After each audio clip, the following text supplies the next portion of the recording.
आणि आता पाहणार आहोत टॉप 9 राजकीय बातम्या।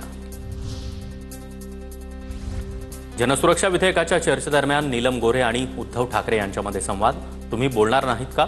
मला वाटलं तुम्ही बोलाल, नीलम गोऱ्हेंनी विचारलं। तर बोलून काय उपयोग म्हणत उद्धव ठाकरे सभागृहातून निघाले।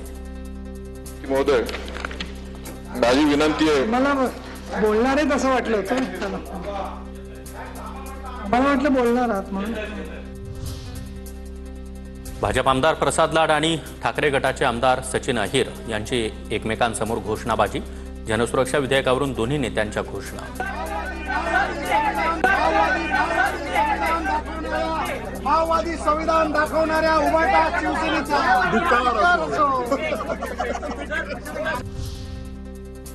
निशिकांत दुबेंच्या वक्तव्याशी भाजपचा संबंध नाही, आमचे संस्कार तसे नाहीत। दुबेंच्या वक्तव्यावरून अतुल भातखळकरांची प्रतिक्रिया। या विधानाशी कोणी सहमत नाही, भारतीय जनता पार्टी सहमत नाही, महाराष्ट्र सहमत नाही आणि त्यामुळे भारतीय जनता पार्टीचे जे संस्कार आहेत हे अशा पद्धतीचे संस्कार नाहीत।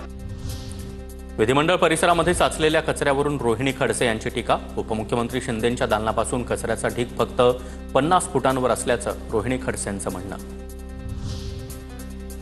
सरकारचा कचरा झालाय, सरकारचा सगळा गोंधळ सुरू आहे। विधिमंडळातील कचऱ्याच्या मुद्द्यावरून वडेट्टीवार यांचा टोला।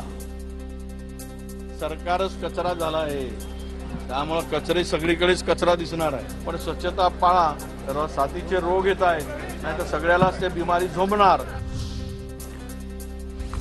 दूध भेसळ होत असल्याचा पडळकरांचा आरोप। विधानभवन परिसरामध्ये प्रात्यक्षिक दाखवलं। भेसळ थांबवण्यासह दुधाला योग्य दर देण्याची पडळकरांची मागणी। आगामी स्थानिक स्वराज्य संस्था निवडणुकांसाठी 1 जुलैपर्यंतची मतदार यादी वापरली जावी। राज्य निवडणूक आयुक्तांचे निर्देश। निवडणूक 3 टप्प्यात होण्याची शक्यता। सरकारकडून रुग्णालयाच्या मॅनेजमेंटची पाठराखण।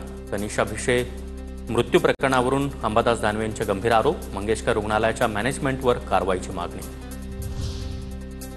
मिठी नदी गाळ घोटाळ्यामधील दोषींना सोडणार नाही, अदृश्य शक्तींचा देखील तपास करणार।